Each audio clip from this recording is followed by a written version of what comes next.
¿Sabías que en Ezequiel 34 Dios promete levantar un buen pastor?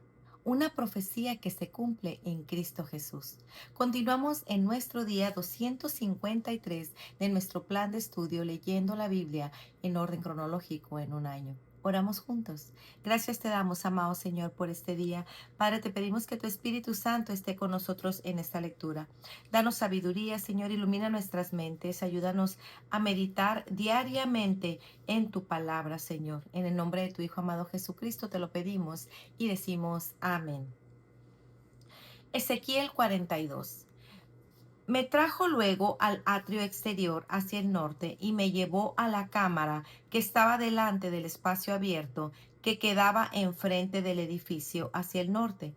Por delante de la puerta del norte, su longitud era de 100 codos y el ancho de 50 codos. Frente a los 20 codos que había en el atrio interior y enfrente del enlosado que había en el atrio exterior, estaban las cámaras, las unas enfrente de las otras en 3 pisos. Y delante de las cámaras había un corredor de 10 codos de ancho hacia adentro, con una vía de 1 codo, y sus puertas daban al norte.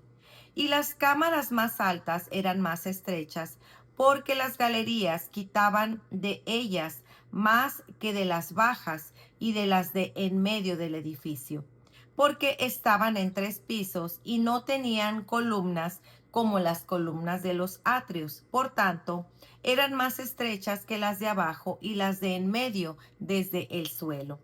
Y el muro que estaba afuera, enfrente de las cámaras, hacia el atrio exterior, delante de las cámaras, tenía 50 codos de largo, porque la longitud de las cámaras del atrio de afuera era de 50 codos, y delante de la fachada del templo había 100 codos, y debajo de las cámaras estaba la entrada al lado oriental para entrar en él desde el atrio exterior.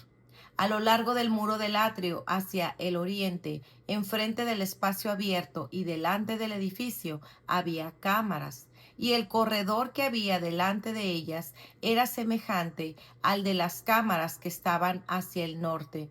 Tanto su longitud como su ancho eran lo mismo, y todas sus salidas, conforme a las puertas y conforme a sus entradas. Así también eran las puertas de las cámaras que estaban hacia el sur. Había una puerta al comienzo del corredor que había enfrente del muro al lado oriental para quien entraba en las cámaras. Y me dijo: las cámaras del norte y las del sur, que están delante del espacio abierto, son cámaras santas, en las cuales los sacerdotes que se acercan a Jehová comerán las santas ofrendas. Ahí pondrán las ofrendas santas, las ofrendas y la expiación, y el sacrificio por el pecado, porque el lugar es santo. Cuando los sacerdotes entren, no saldrán del lugar santo al atrio, sino que ahí dejarán sus vestiduras con que ministran, porque son santas, y se vestirán otros vestidos, y así se acercarán a lo que es del pueblo. Y luego que acabó las medidas de la casa de adentro, me sacó por el camino de la puerta que miraba hacia el oriente, y lo midió todo alrededor. Midió el lado oriental con la caña de medir, 500 cañas de la caña de medir alrededor. Midió al lado del norte 500 cañas de la caña de medir alrededor. Midió al lado sur 500 cañas de la caña de medir. Rodeó al lado del occidente y midió 500 cañas de la caña de medir. A los 4 lados lo midió. Tenía un muro todo alrededor de 500 cañas de longitud y 500 cañas de ancho para hacer separación entre el santuario y el lugar profano. Ezequiel 43. Me llevó luego a la puerta que mira hacia el oriente, y he aquí la gloria del Dios de Israel que venía del oriente, y su sonido era como el sonido de muchas aguas, y la tierra resplandecía a causa de su gloria. Y el aspecto de lo que vi era como una visión, como aquella visión que vi cuando vine para destruir la ciudad, y las visiones eran como la visión que vi junto al río Quebar, y me postré sobre mi rostro, y la gloria de Jehová entró en la casa por la vía de la puerta que daba al oriente.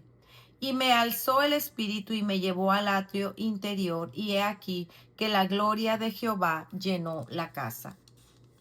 Y oí uno que me hablaba desde la casa, y el varón estaba junto a mí, y me dijo: Hijo de hombre, este es el lugar de mi trono, el lugar donde posaré las plantas de mis pies, en el cual habitaré entre los hijos de Israel para siempre, y nunca más profanará la casa de Israel mi santo nombre, ni ellos ni sus reyes con sus fornicaciones, ni con los cuerpos muertos de sus reyes en sus lugares altos.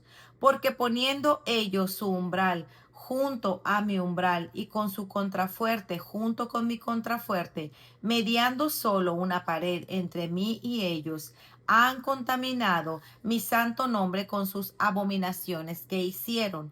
Por tanto, los consumí en mi furor. Ahora arrojarán lejos de mí sus fornicaciones y los cuerpos muertos de sus reyes, y habitaré en medio de ellos para siempre.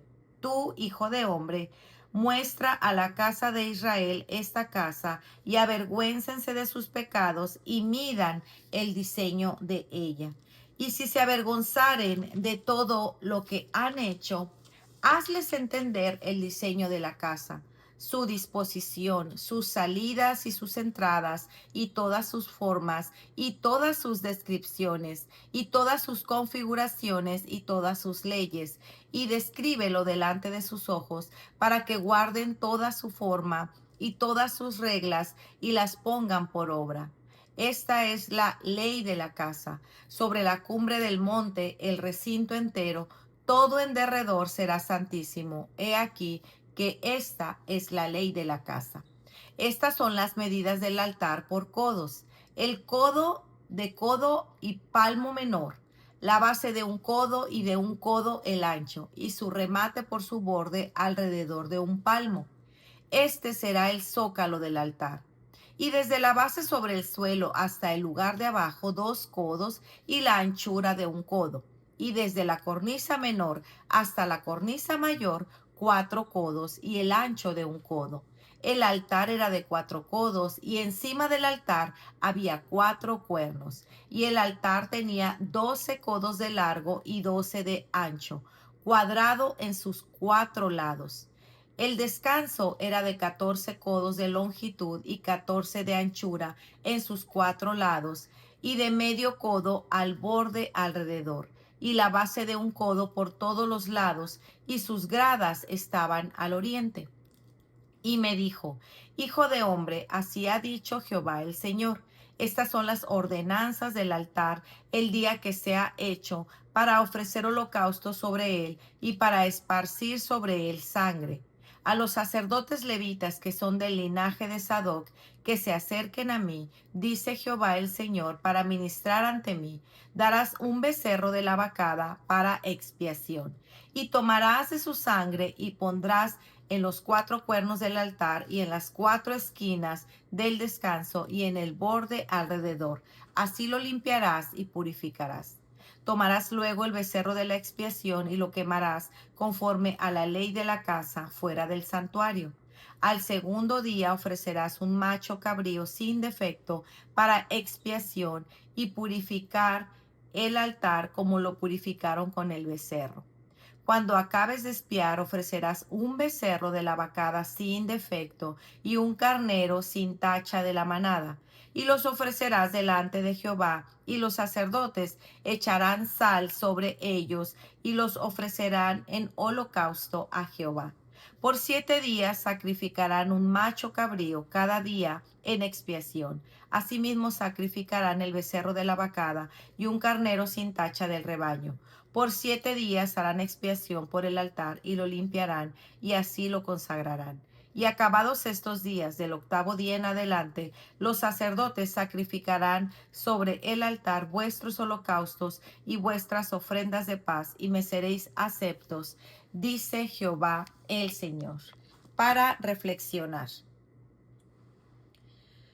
Hoy continuamos viendo la descripción detallada del altar del templo. vimos que existe un muro perfectamente cuadrado que rodea el templo para hacer separación entre el santuario y el lugar profano, para separar lo santo de lo común.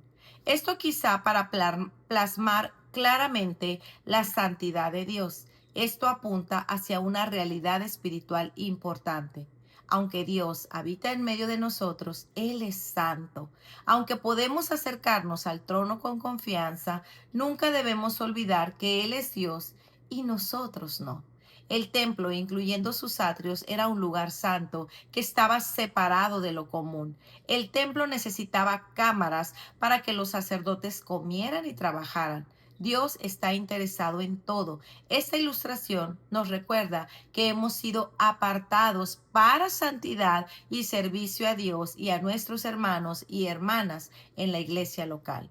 Ezequiel relata cómo la gloria del Señor volvería a llenar el templo luego de haberlo abandonado debido a los pecados y la idolatría de los líderes y del pueblo. Un temor reverencial inunda a Ezequiel y cae rostro en tierra cuando la gloria del Señor llena el templo.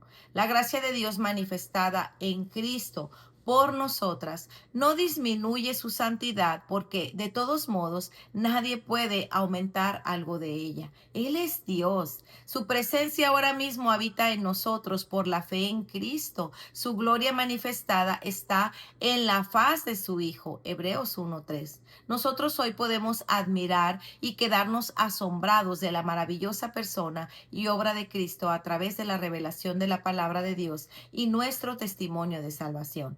¿Te imaginas lo que sería experimentar esa presencia de la gloria de Dios, la chequina, como Ezequiel la experimentó?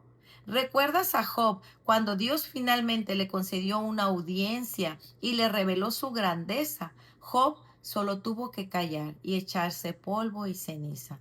Cuando Dios se nos revela en su palabra y nos revela su grandeza y majestad, lo único que nosotros podemos hacer es reconocer que somos polvo y avergonzarnos de nuestros pecados y de nuestra arrogancia humana para voltearnos enteramente a adorarlo con todo nuestro ser y limpiarnos de toda suciedad, la cual no podemos hacer solos.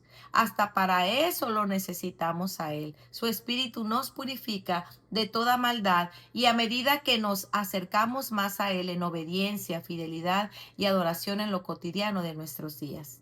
Para meditar. ¿Cuál fue la última vez que experimentaste la presencia de Dios?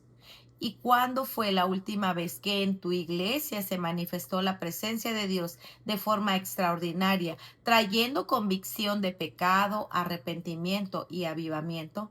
La belleza, tamaño o estrategias humanas de una iglesia nunca podrán sustituir la presencia manifiesta de Dios en medio de ella.